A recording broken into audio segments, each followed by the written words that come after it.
Hi, we're Kyle and Julie Parton. Welcome to the first session of Couple Talk, cracking the code to an amazing relationship. We're excited to be your Couple Talk video hosts because this program transformed our marriage, and we wholeheartedly believe that it will greatly improve your relationship too. We were 6 months into marriage when we attended our first Couple Talk class, and man, did we need it. We were madly in love with each other and the Lord. We had a ton of common interests, and we had a lot of fun together. But we also struggled with many of the same issues all young couples struggle with, from which way the toilet paper roll should face, to what it means to live on a budget, from who washes the dishes, to dealing with my in-laws. And anytime we tried to talk about any of these issues, one of us would get so angry that they would just shut down, and the other ended up in tears. We didn't know how to get unstuck when it came time to discussing about matters of life or matters of the heart. Like I said, man, we needed Couple Talk. The communication skills and conflict resolution tools we learned helped us get unstuck whenever we had to talk about a hot topic or touchy issues or even have heated discussions. We are thrilled that you are going through this program. But be aware, Couple Talk is not your typical video-based program. That's right. As a couple in ministry, we have seen a ton of video programs. Couple Talk is different than most anything else that we've ever seen. First, Couple Talk is an experiential program. As the daughter of a Southern Baptist preacher, that word still makes one of my eyebrows raise up. But what we mean is that during each session, you and your partner will have ample opportunities to practice what you are learning on the spot. Video-based programs are often called plug and play, which is code for stare at the screen and zone out of your mind. Not with Couple Talk, but that is why it's more of an experience than an actual program. Second, Couple Talk teaches relationship skills and communication tools that really work. Where a lot of video-based marriage programs talk about biblical principles for great marriages and share insights and tips on communication, Couple Talk is a hands-on program that gives couples the tools and the skills to communicate and resolve conflict.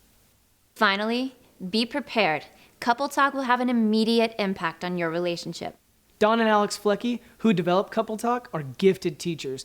They've been married for over 30 years and have taught thousands of couples about marriage and relationship issues. We love how authentic they are. They share from their own personal experience and include their struggles. The real impact of Couple Talk is what you do with their teaching and exercises that they lead you through. We sat in the class, we took the notes, we wrote in our workbooks, we did the exercises during the sessions, and we continue to practice what we learned in the class at our home. And the results were astounding. All right, enough with us. Let's get started with Couple Talk. This is the first session of part 1, cracking the code to a deeper connection. Open your workbooks, get out your pens, take some notes, and get ready to learn a ton. Here are Don and Alex Flecky with today's session called Trading Places. Welcome to Couple Talk. We're excited for you to learn Couple Talk and help you crack the code to a deeper connection. I'm Don. And I'm Alex, and sometimes people get us mixed up thinking I'm Don, D-A-W-N, and he's Alex, but I'm Alexandra. I go by Alex. We've been married over 30 years. We have 3 adult kids, and we've been teaching couples for over almost 25 years. And I was thinking about how long we've been doing this and how many couples we've taught, and realized that we've taught hundreds of classes. Many different relationship topics, and actually thousands of couples. Some say that the most significant issues that contribute to divorce are money, sex, and kids. But we contend that it's not those issues that will lead to divorce or could determine whether you divorce. It's the way you communicate about those issues. It's the ability to communicate about money, the ability to communicate about sex and about kids that determines whether a couple is going to end up falling apart or merely surviving or thriving. And we believe, we know it's possible to thrive no matter what the issue, and that's why we developed Couple Talk. Here's a bit of our story. Right. I'm from the East Coast. I was born in Philadelphia, so that's where I'm told my accent still is, you can tell. I'm from Philadelphia. And then when I was about 10, my whole family moved to Fort Lauderdale, to Florida. When I was in high school, my parents divorced, but that's not when the troubles started happening. It was all throughout my whole life. So basically, there are two ways to handle conflict. When people have a conflict, some people want to approach it and attack it, and they end up attacking their partners, attackers. Others tend to kind of want to maybe sweep it under the rug, let's not deal with it out in the open, and they tend to be avoiders. And in my family, we come from a long line of attackers. Mm-hmm. It is one of those things where you never let an issue go. You use whatever verbal weapons you have at hand. And I saw my parents having conflict using all sorts of those kinds of weapons. There was mocking and accusations and belittling and loud voices. Sort of the motto was, attack first, ask questions later. Mm-hmm. More like just attack and then keep attacking. Why bother to ask questions? So it was not actually a very safe place to grow up, and it was definitely not a place to learn about having a healthy marriage. So those were my formative years. And when I went to college at University of Florida, my freshman roommate assigned to me was a Christian. And so she led me to Christ. So I came out of that lost state and began a relationship with my new parent, my Heavenly Father. And during that next year, spent time learning about Christ and following Him and growing. And about a year later, moved out to California where I met Don. And I'm a West Coast kid, born and lived all my life in Southern California. I came from an intact family, and we always had a lot of family around, a lot of fun times, good relationships with our family. But we were of the other ilk. We were avoiders. In my family, we didn't ever openly fight. In fact, I didn't see my parents openly fight at all. One time, I saw my dad raise his voice, and it just scared me to death. It was the only time I had ever seen that happen. I didn't see them work out conflicts. I would see my mom pursue him and say, listen, we got to talk about this or that, and he'd just walk out of the room. So it seemed to me that the motto in my family was never lose your cool. And if you think you're about to lose your cool, leave, walk out. I'm a couple of years older than Alex, and I had committed to Christ when I was in college. Had been a Christian for a couple of years before I met her. She was 19, I was 21, and we dated for 2 years. We had a really wonderful courtship, a Christian courtship for 2 years. Shared our mutual faith, had values in common, talked about everything. Whenever we had a disagreement of some kind, we'd talk about it logically. This is a picture of Mount St. Helens on May 17th, 1980. A beautiful mountain in the state of Washington. This is it on May 18th, 1980. On May 18th, 2 cataclysmic events happened. One was the volcano that was Mount St. Helens erupted. Right, it was a major event. There were over 60 deaths. There was tremendous destruction. Ash came all throughout the West Coast. The other cataclysmic event is that we got married. And it turns out that Mount St. Helens is a perfect metaphor for our relationship. Beautiful, idyllic one day, and blown apart and devastated the next day. Even the spewing ash is a metaphor for the angry, hurt, attacking things we said to each other. And it was a drastic change, not something we expected. We didn't consciously choose it, but we kind of automatically just started using the tools we had learned in our families growing up. She attacked, and I tried to get away. I tried to defend myself, tried to not talk about it and avoid the situation, just like I'd seen in my family. And I would do that until finally I would explode. Mm-hmm. We didn't intend to do this. It was unconscious. And I came to the point where, as we went back and forth like this, and it seemed to be worsening over a period of several months, I came to a point where I believed that I had made the biggest mistake of my life. I was discouraged. I was depressed. And I couldn't understand how I could have been so blind. Right, right. And I was miserable too, but wasn't that what marriage was about? So I was just doing what's normal. And because of my faith, I didn't have the sense that I could divorce. So I thought, I'm stuck now with her for the rest of my life. And I was very, very down about it. And I realized that the way that we were communicating about our differences was not working. I had to try something different. So I made a choice. I said, Alex, I'm not going to get into these kinds of arguments with you anymore. I changed the way I reacted to her attacks. Right, he changed our pattern, and I kind of couldn't attack the old way anymore. He wasn't my partner anymore in this kind of argument pattern we had created. And so it made me have to do different things too. And there was soon a little bit less attacking, fewer insults, and I ended up realizing our marriage wasn't doomed, and that a little bit of hope really can go a long way. Looking back, I realized that it was our communication, our conflict pattern, that was causing so many of the problems. And it turns out that marrying Alex wasn't the biggest mistake of my life. I wasn't blind. She really is who I thought she was. And it frightens me to think of what would have happened if I would have left, if I would have divorced. I would have missed out on being partnered with really the most wonderful person in my life. And the experiences and the closeness and the life we've had together, to think about missing that is terrible. So Couple Talk can bring those kinds of changes into your lives.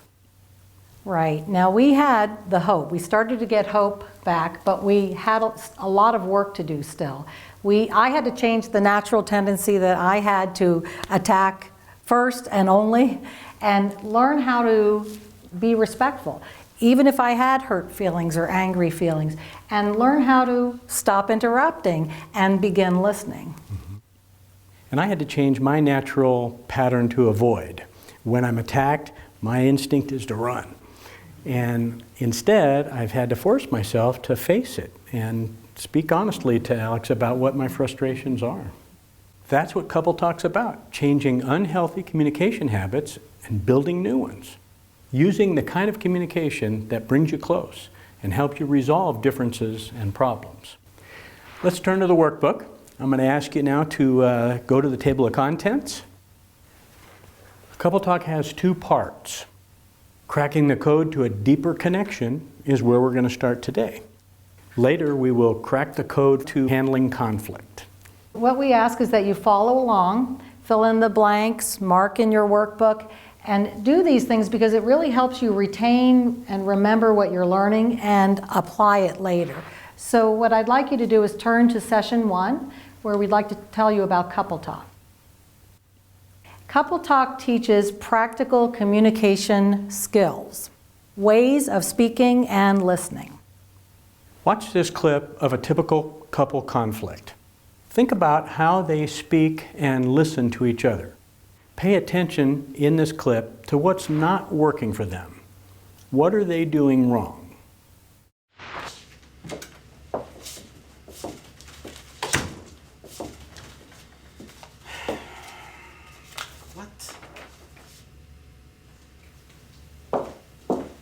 Jeannie, what is this credit card bill? What? How are we ever going to get out of debt if you keep spending money on junk? It's not junk. I had to buy a couple outfits for the conference. Besides, you spent way more on that golf trip. There you go again with a golf trip. You know, I work really, really hard. You know what? You act like you're the only one who works around here. I work full-time too, and then I have to come home and do all this around the house. What do you ever do to help out the family? Let's see. I worked all day the other day fixing the faucet. Yeah, good job. And it's still leaking. You're a great handyman. Well, you know, at least I try very, very hard to save money for this family while you continue to spend money uncontrollably. You're ridiculous. You act like you do everything around here and you don't even know the half of it. Who's the one who has to always go pick up the kids? Oh, really? Always pick up the kids? Let me remind you, last week I got a phone call from the school because you forgot to pick up our children. I can't believe you're bringing that up. You know how bad that made me feel, and you keep throwing that in my face like you never make mistakes. Oh, I make mistakes. I made a lot of mistakes, and the biggest mistake was 15 years ago. Okay, talk to your partner for 30 seconds about what you noticed in that clip. What were they doing wrong? Turn and talk to your partner.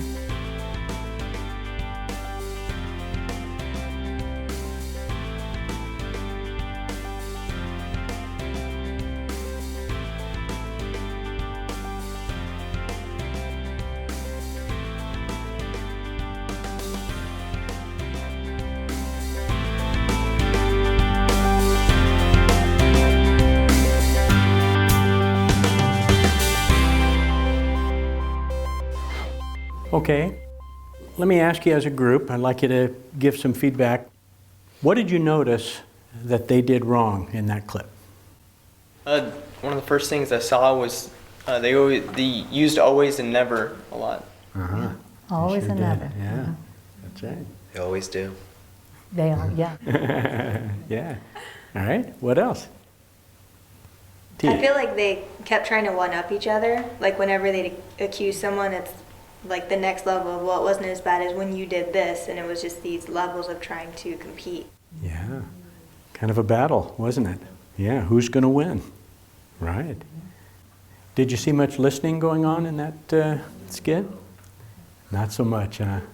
A lot of talking, not much listening. Don't we all do that? I mean, if we're honest with each other and we admit that, well, the good news is that couple magically went through a CoupleTalk class in that time we've been talking. Yeah. So they're going to have a talk about that same topic. Pay attention in this clip to what's different. And we want you to take notice of what they do right this time.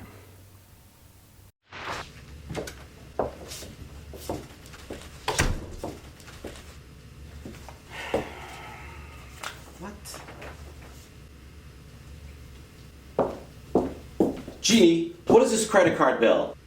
What? How are we ever going to get out of debt if you keep spending money on junk? It's not junk. I had to buy a couple outfits for the conference. Besides, you spent way more on that golf trip. I'll tell you what, this is not going to go anywhere. If we continue to do this, we're going to fight. It's just going to be a horrible scene. So maybe we should just sit down, talk about this. Let's just use the skills that we learned in Couple Talk. Okay? Okay. Honey, I want to redo what I said a few moments ago. I do appreciate you. I appreciate the fact that you work really hard at your job, and then you come home and you work very hard at home, the way you take care of the kids, and I acknowledge that I see you trying to save money, you cut the coupons and so forth. But when I got that credit card statement, I just, I saw those charges and I just got really upset and kind of lost my cool. So you acknowledge that I work really hard and that I am being careful about my spending, but when you got your credit card statement, it made you angry and you had a lot of pressure about making the monthly payments. Yeah, I feel a lot of pressure. I feel sometimes that I'm just alone in this situation in regards to our finances. There are times that I'm feeling very just hopeless about things, and boy, sometimes it really gets discouraging, So you feel down because no matter how hard we try, we just can't seem to get out of our financial issue. Yeah. Well, as I see it, you work really hard and so do I. And I just want you to know that I worked at trying to be careful about spending, and I only spent what I needed for the conference. And I was really nervous about handing over that credit card. Well, you work really hard, and you were careful, with spending the money, and you were nervous when you handed the credit card over, probably because you were worried that I might get upset at you when I got the credit card statement. I'm glad to know that you recognize what we're going through, because I felt alone for quite a long time, and so thank you very much. I'd like to just sit and talk and figure out a way that we can work together and get this mess cleared up. So you're relieved that I'm being cautious about my spending and that we're both taking responsibility for our finances. And you'd like to take a fresh look at what we're doing and try and work on our getting out of this debt? Exactly, yes. Great. This feels really good. I think we're going to be able to work this out. Fantastic. Take 30 seconds and talk to your partner about what they did right. Go. Go ahead and talk to your partner.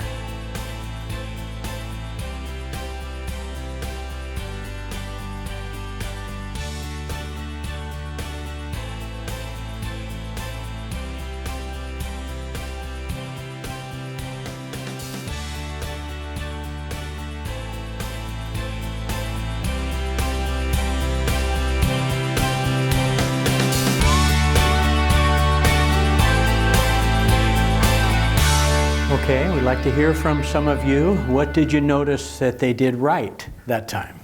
Sarah? Well, I noticed that they caught themselves before it escalated, so they were able to diffuse the situation. Yeah. They recognized what was going to happen. Yep. Uh-huh. Good. And Gerard? as we were discussing, I mean, even in the first time, they had such a distance between them, and this time when they caught themselves, they came together and they sat down and they addressed it, and it was more intimate, and they took the time to be with each other. They were in separate rooms that first clip. They didn't even go, they were yelling across the, 2 rooms across versus getting together, sitting down, being right next to each other, yeah. Jennifer? And in addition to that, every time someone would share how they felt, the other person would repeat it back to them to make sure that it was clear and that they were being understood. Yeah, good. You caught that. Nice. Anybody notice that there were some appreciations that went on in that? Yeah. Kind of changed the whole tone of that, didn't it? Yeah. He was ready to explode, and like Sarah mentioned, he caught himself and stopped and said, listen, we can do this a different way. And he began by talking about how he appreciated the work that she does and that she does try to watch her spending. And that really sent that conversation in a whole different direction. Good. So as a result of having that kind of conversation, they'll experience more connection, they'll have more intimacy, more trust, and more teamwork together. Understanding each other, resolving conflict, planning solutions that leave both people satisfied. A lot of good stuff that's coming out of this. One of the things we want to make a point about here, though, is to get to that point of learning these kinds of skills and to get skillful at it, to get good at it, it takes practice. So you've got to practice. Couple Talk is backed by research. The original program that inspired Couple Talk is one of the first marriage programs ever written. And it was written over 40 years ago by Dr. Bernard Gurney, who's known as the grandfather of marriage education. So we've taken this powerful program and blended in the scriptural elements that work so well with it. And that brings us to the third point. Couple Talk is set in a scriptural context. It's not a traditional Bible study. For example, it's not going to be a study in Ephesians or a study about biblical roles in marriage. We acknowledge the original author, the creator of marriage is God. And when he made it, he said it was very good. And marriage has wonderful benefits: companionship, oneness, sex, romance, fun, security, intimacy, one of God's greatest gifts to us. And Scripture helps us know how to do marriage and relationships. Jesus tells us to love one another. And that's easy to do until you've been with the same person day after day after day, year after year after year. And we're told to speak the truth in love. We're also warned about the power of the tongue to destroy, but it also can build up. And so that's our focus, practical ways to live out these Christian principles. So Couple Talk emerges out of the many scriptures that teach us about communication, dealing with conflict, and relationships. And from that are the Couple Talk core values. So in your workbook, you see that the cross represents a couple relationship with the creator of marriage at the center. On the left side, write openness and honesty. We want you to be able to have openness and honesty as you relate to your partner. But have you ever known someone who was brutally honest? Yeah. How'd that feel? Unsafe? Yeah. Offensive? Right. You probably felt attacked. On the right side, write caring and compassion. We need honesty, but we want it to be blended with care and compassion as we're telling the truth. Too much honesty can be an attack. Too much compassion might be avoiding talking about things that need to be talked about. Putting them together is a sweet blend. And on the bottom, write the word commitment. That's the third core value, commitment. What I want as an individual and what Alex wants for herself is not as important as what our marriage needs. So there's a separate commitment that we make to us, to our relationship. That's the third core value. Let's invite God to help us in this class to learn and experience His gift of marriage as He intended it when He created it. And we'll use Couple Talk to help you get there. Lord, help us in this class to learn the principles that You designed and that You intend for relationships. Help us to overcome any bad habits that we bring into the relationship, and help us to learn to have the kind of marriage that You intended when You thought of the whole thing. Be with us and guide us and help us. In Jesus' name, amen. So now you know what Couple Talk is about, and this session is about trading places. And I need a volunteer couple to get us started. Okay, Adam and Sarah, come forward, please. And I'm going to have Adam come here. You stay right here. And I'm going to ask you, Adam, to turn and walk kind of closely over here to the screen. You got to put your face right up about there. Great. Sarah, you're going to stand almost in the same spot, but you're going to turn your back and face this way. Okay? Good. Now, Adam, this is your world. Okay, what you see here is your world. So I would like you to tell me what your world is like. So just describe what you see. So say the world is, and name what you see. The world is a wall. The world is a wall. Okay, you got a wall in your world. Great. Sarah, this is your world. Mm-hmm. Okay, and these things in it are all in your world. Mm-hmm. And I would like you to tell me about your world. What do you see in your world? The world is? What does it happen? Open. A lot of happy, loving couples. Oh, okay. Happy, loving couples. Just a second. Adam, do you have any happy, loving couples in your world? No. I didn't hear any. It sounded like you had a wall in your world. That was just about it, huh? Just it. That's about it. Well, now what's wrong with your wife here? You're standing in the same spot. She says she sees happy, loving couples. What is she thinking? I don't know what she's thinking. Yeah, let me find out a little more about her world. Okay, tell me what else is in your world? What do you see? I see nice furniture. Nice furniture in your world. Now wait a second. He's telling me there's just a wall in the world. You're standing on the same spot. What is he thinking? I think he's blind. You think he might be a little blind. He does not see the happy couples. He doesn't see the nice furniture. It's a little bit sad, his world, isn't it? Okay. Well, now what I would like you to do is just take a step forward. Okay. And Adam, go ahead and turn around and look over Sarah's shoulder. So just position yourself to look over her shoulder. Now tell me what you see in Sarah's world. I see a lot of happy people. A lot of happy people and see a lot of furniture. A nice furniture. Aha.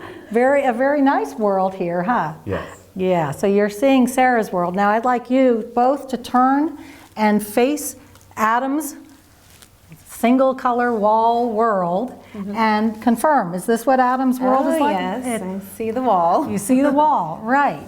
So it turns out, let me have you turn this way, both of you, and face the other way and look over her shoulder. Turns out that it was just a matter of kind of taking turns and trading places to kind of look over each other's shoulder and see that the worlds you were seeing both existed, but it was just from a different perspective, wasn't it? Right. So this stance represents the core of couple talk. It's not just learning about speaking and listening, it's looking over your partner's shoulder to see the world as they see it. And the standing in one spot can represent like a conflict issue. And don't we often feel like, how can this person see this issue so differently? What are they thinking? But what we really want is to be understood and have our perspective understood. And our partner wants that too. And that's what trading places is about. Understanding each other's perspective from the inside. Taking turns doing that. Thank you very much. Thank you. Trading places is not just seeing from your partner's perspective and acknowledging it. It's getting into their shoes, getting into their heart, feeling what they feel. It's called empathy. In your workbook, empathy is defined as putting yourself in another person's shoes or heart and identifying with the other person so much that you momentarily take on his or her thoughts, feelings, concerns, and desires. And recent research on empathy has shown many interesting things. There's a scripture that relates to empathy in Romans. Be happy with those who are happy, and weep with those who weep. Now the scripture's not telling us that we have to act like we're happy, or we have to cry fake tears if we're with somebody who's crying, who's upset. The scripture wants us to genuinely connect and feel those feelings with the other. That's empathy. We want to lead you in an exercise now to allow you to experience empathy yourselves. This exercise is called the childhood memory. We want each person to think of an event that happened to you as a child. Could be pleasant, could be unpleasant, but an experience that has emotion and meaning to you. Something with emotional impact. Then you'll tell your partner this story. I'd like to ask for a volunteer to come and be up front with me and tell me your childhood story. And while he or she is telling me their story, I will trade places. I'll put myself in his or her place, and I'll try to understand from the inside. Thank you, Callie, for volunteering. Callie and I are sitting facing each other, knees almost touching, knee to knee, and that helps me to give my best attention. My body's positioned to where I can really listen my best to her. So I'm going to ask you to tell me your childhood story, and then I'm going to tell it back to you. We'll trade places, and I will tell it back to you as though I'm you. Okay. So go ahead and tell me your childhood story. Okay. Well, basically growing up, I always knew my parents would get a divorce. They would always fight, especially in front of me. I never saw them reconcile. I also never saw them love on one another or tell each other that they loved each other. And my senior year in high school, my mom slept in a completely different room in the house my entire senior year of high school. So they never actually told me that they were staying together because of me, but it was obvious that's what they were doing. So when they told me they were getting a divorce, it was not really that shocking or surprising. What was weird is kind of how it played out and how they went about it. Now I'd like to trade places with you and retell your story up to that point. So let's trade places.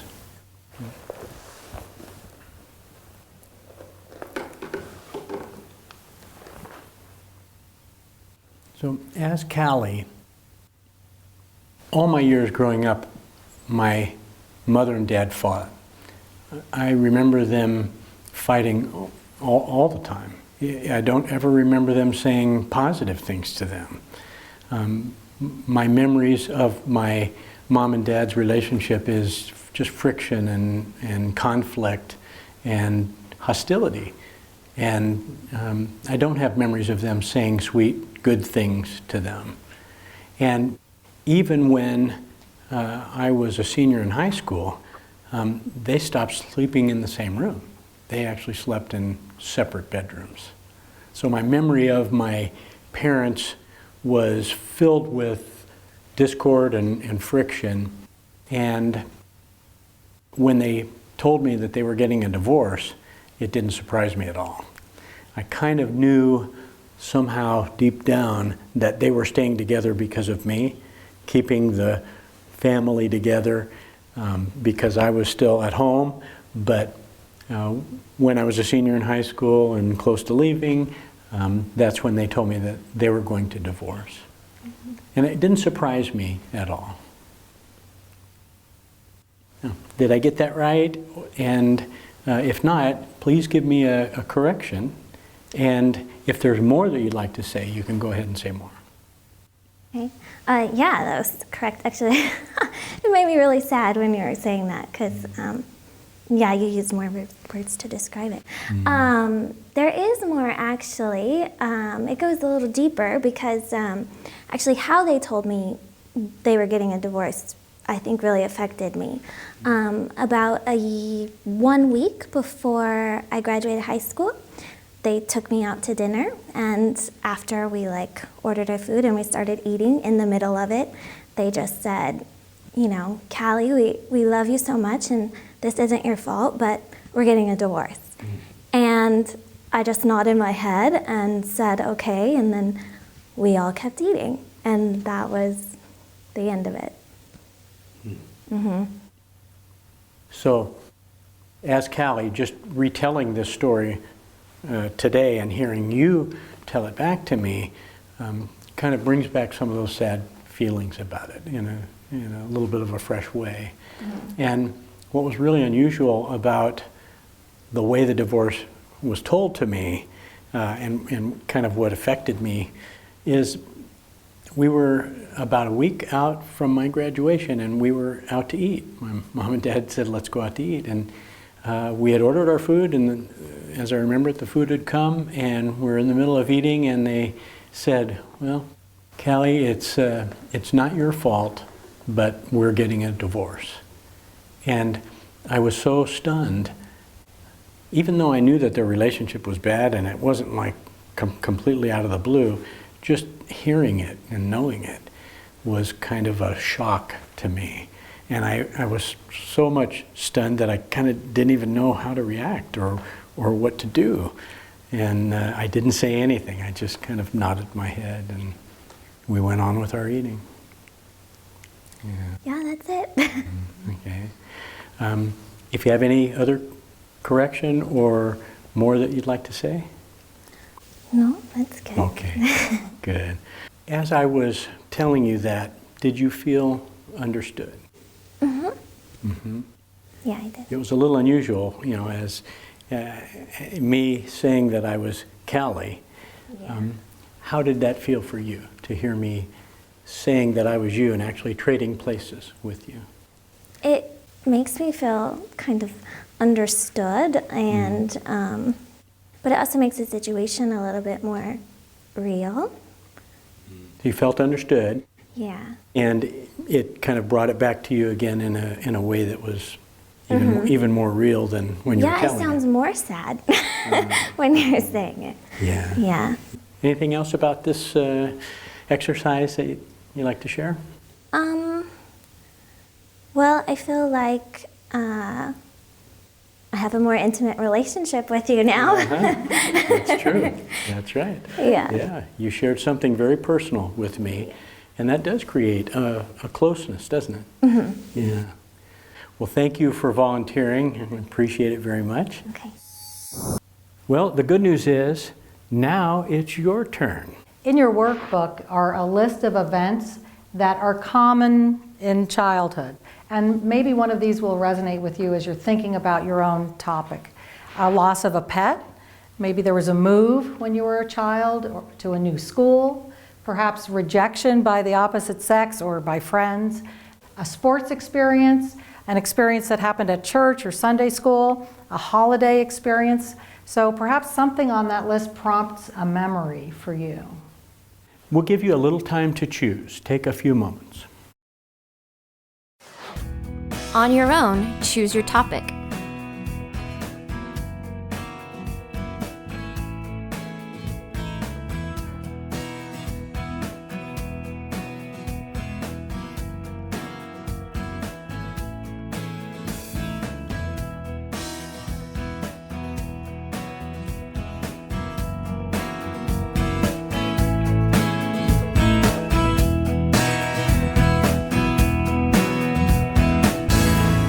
Does everyone have a story? Good. Let's turn to the instructions in the workbook. And what you are going to do is you're going to tell your story, your childhood story of the event that happened to your partner. And we want you to briefly describe what happened. So try not to spend all of your time telling details and facts, because what we want you to focus on is the feelings. So in the workbook, what we have is a list of some common feelings that might be helpful to prompt you, like maybe it was a feeling that caused some happiness, or you were excited, or sad, or scared, or disappointed. And a prompt that's helpful for you to use to help you remember to name some feelings is, when that happened, I felt. And then just kind of let yourself sit there for a little bit and think about what was the feeling going on there. So that'll be helpful as you're doing this exercise. And your partner will be listening to you, and then they will ask to trade places. Now, again, they may choose to ask after a certain point of time when their memory kind of has reached its limit. So you'll one time trade places, you will switch chairs, and then that will help you become your partner. And you will then become your partner and start with the prompt that we have in the workbook, which is, as partner's name, when I was, and you could say the age or the time of phase of life, or if it was in high school or junior high, I remember, and then retell the story as if you were your partner. And if your partner adds anything or changes anything, remember that's a gift. So they will be helping you learn more deeply about their experience. And so be open to those corrections and additions. And then when one of you is finished, you'll go ahead and the other partner, it'll be their turn to tell their childhood story. And if by chance you happen to be finished by the time is up, go ahead and start telling, one of you choose to start telling another childhood story. Okay, so we're going to ask you to turn your chairs knee to knee so you're facing each other like you saw Callie do with me. You'll have a countdown clock for this exercise. The countdown clock will signal at the halfway point. So you'll know when we're about halfway done. You want to be sure that you switch roles around then so both people get a turn to tell their story. There will also be a signal when there's 1 minute left. So you'll know when we're close to the end. And as we approach the end, the music will increase in volume to let you know that it's time to come back together as a group. Okay? Ready? Go. All right, let's take a moment to practice what we've learned. Turn and face each other so you're knee to knee. Go to the page numbers shown on the screen and begin the exercise.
You're halfway done.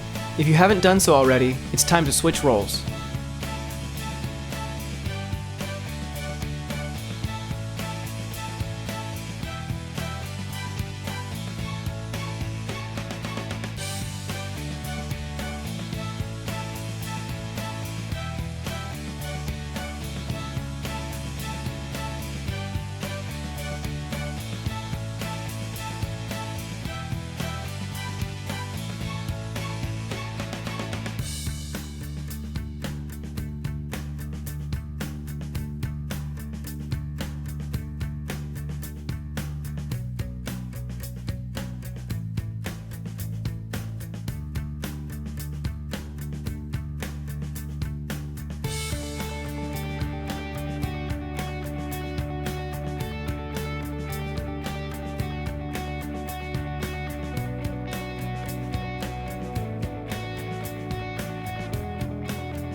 This is the final minute, so begin wrapping it up.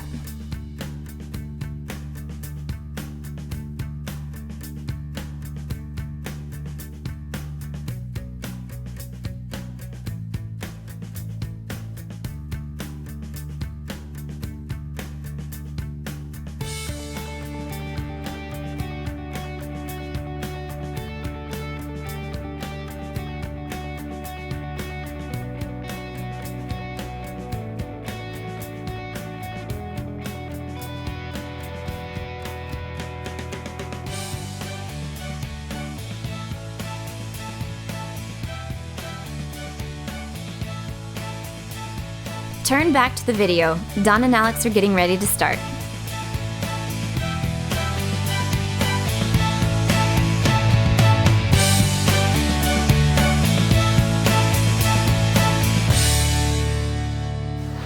ahead and look in your workbook.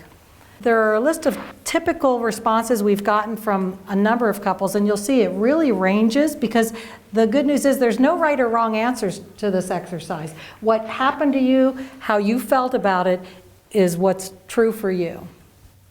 So the left side is when you listened and retold your partner's story. I'll read the responses, and you can mark any that are true for you. It was hard work. I wished I could ask questions or comment. I felt closer to my partner. It felt awkward and silly. My mind wandered as I listened. I felt like I was having the experience.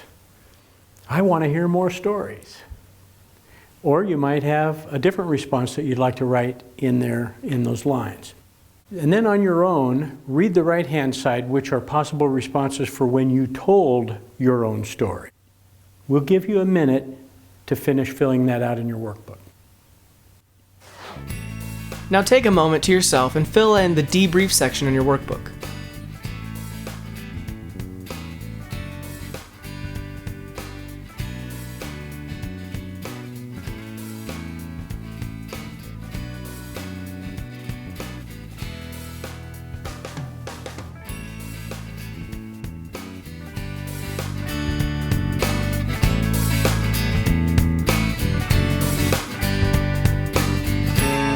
Okay. Next, we'd like to hear what your experience was, so we'll share as a group a bit. What was that exercise like for you? From my standpoint, it was a little different because it was a story I'd heard before.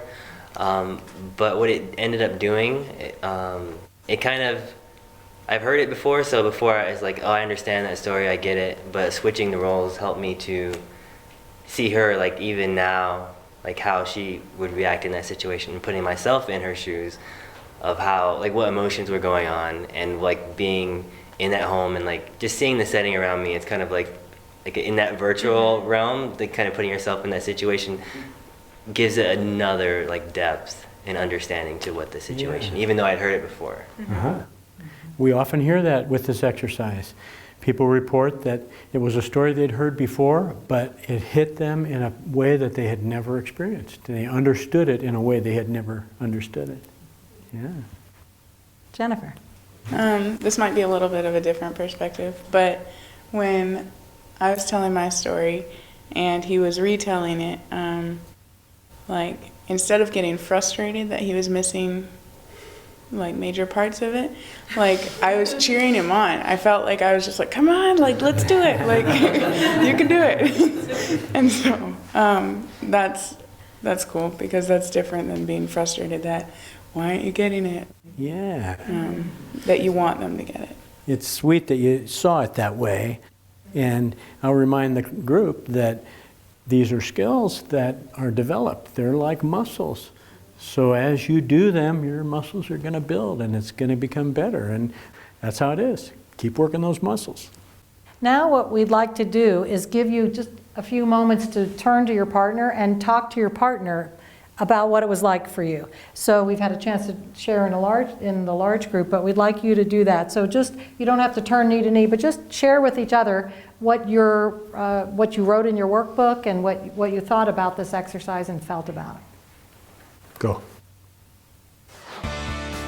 Turn and talk to your partner about how this exercise was for you.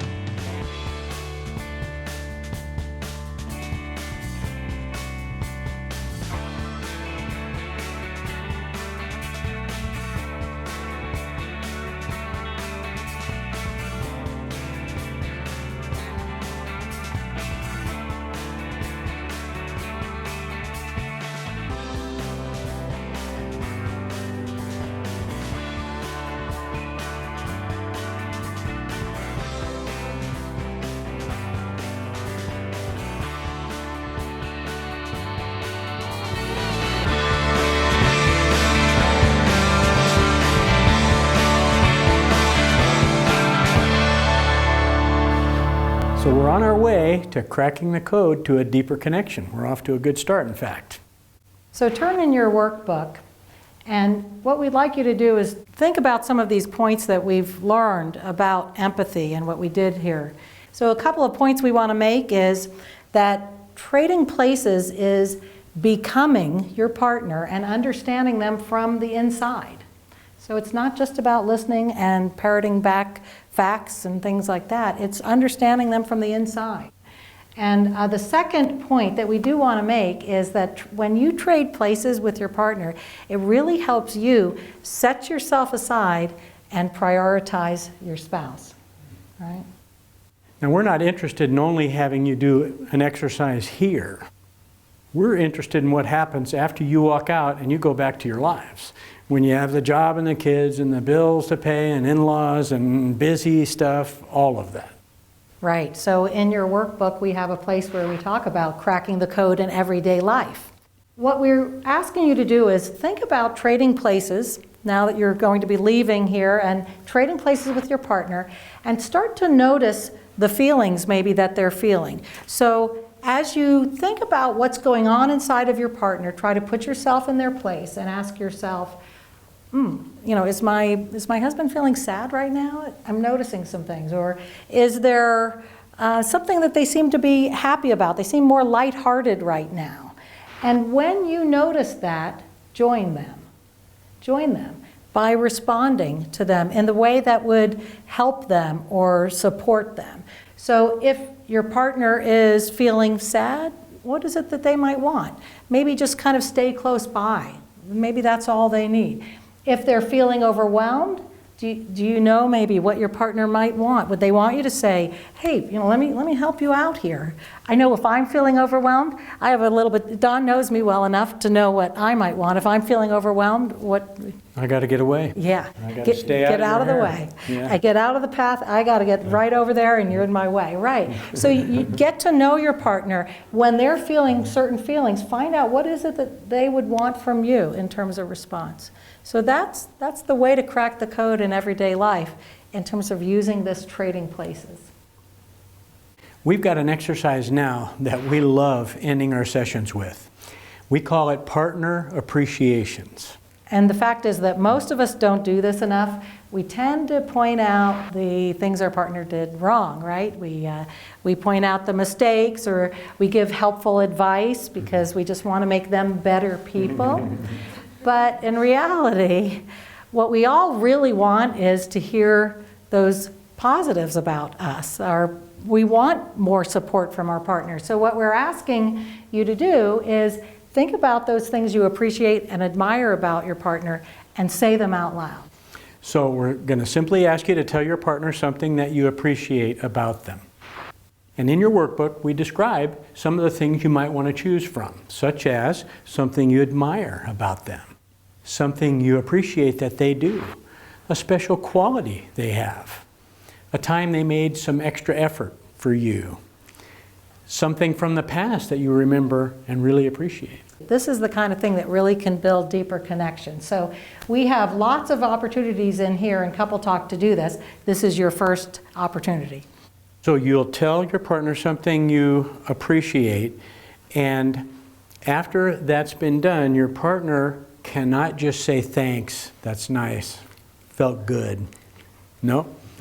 Your partner will summarize back to you what was just said to them, that appreciation, such as, you appreciate that I do such and such. Right, and that gives you kind of a double dose of appreciation. You hear it from your partner, and then, as you're summarizing it back, that helps you internalize it more. Your partner gave you an appreciation. Take it in and feel good about that. And we all need that, especially from our partners. So we're going to do a demonstration. Dawn is going to do an appreciation of me. We always do this, whoever can say first who gives an appreciation. So Dawn's going to be giving me one, right? There's so many to choose from. That's right. I could go on for a week. Right. Yeah. All right. So one of the things I really appreciate about you is how supportive you are to me when I want to go on a golf trip with the guys or a fishing trip with the guys. So you appreciate that I support you when you want to go fishing or golfing, and you end up having a good time because you know that you don't have to come back and face somebody who's maybe going to make you feel guilty or something like that. Okay. So then she would give an appreciation back to me, but we won't model that now because we want to get you guys doing it yourselves. So it's your turn to give each other an appreciation just the way you saw that. Go ahead and turn your chairs so that you're facing each other knee to knee, and we want you each to give that appreciation to each other. Go. Get knee to knee with each other and start the exercise.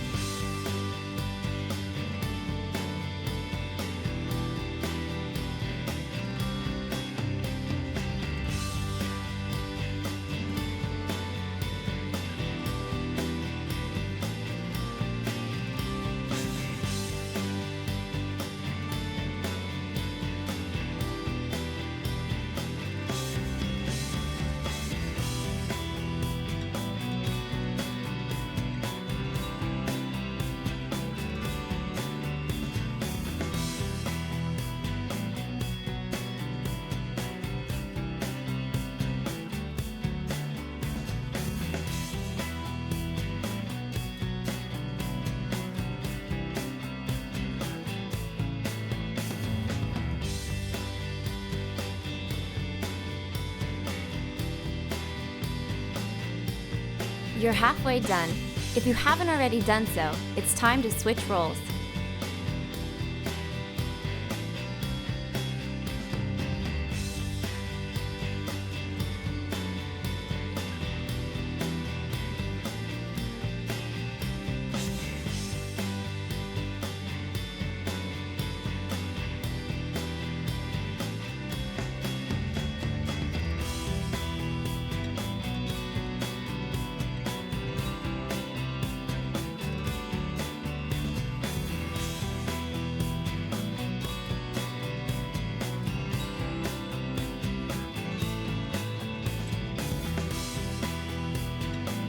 Turn back to the video. It's time to start again.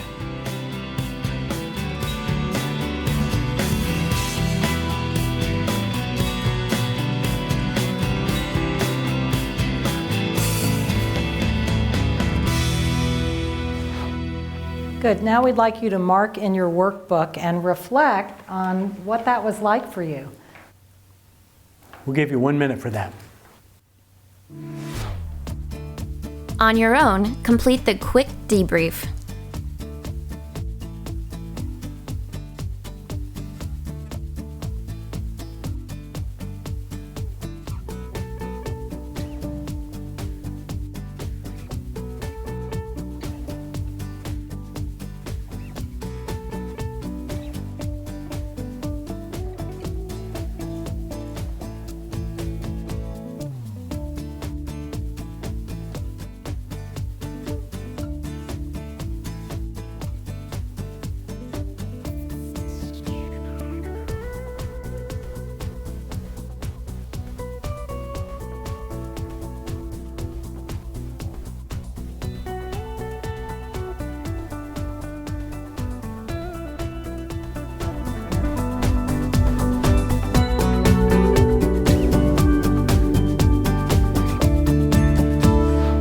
So we'd like to hear from the group.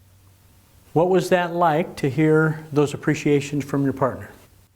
Carissa? It was refreshing. The one that he mentioned about me, I didn't even remember it. And it's because I guess it was so little in my mind that I didn't think anything of it. And so it was nice to hear what he appreciated. So now I know it makes me want to do it more. Right, so that little thing that you thought was just a nothing little thing, it just shows you that our partners might really be feeling good about it, but maybe because we didn't mention it, we don't know. So it makes you, so you get something out of it too. She sounds like she's going to be doing that more. Good deal. Yeah, that's right. And it's funny because mine was like the opposite. I feel like she complimented me on something that I make a conscious effort to do, and it validated what I like to. Yeah. So. Yeah, so it was something you deliberately are trying to do that's good. And what's wonderful about it is she experienced it and showed you that she's appreciating what you're doing. That's great. Yeah. Now it's time for you to talk to your partner for just a minute or so and Tell each other what you thought of that exercise, how it struck you. Go. Turn and talk to your partner.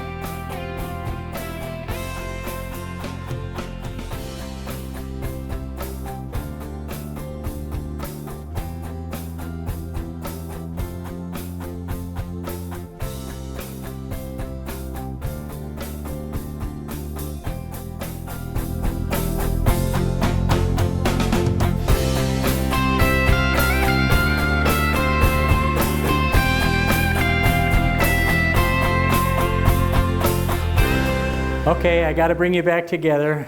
We're going to wrap up. Well, we are really looking forward to our next session, which is listening fully, where we will keep on cracking the code to a deeper connection.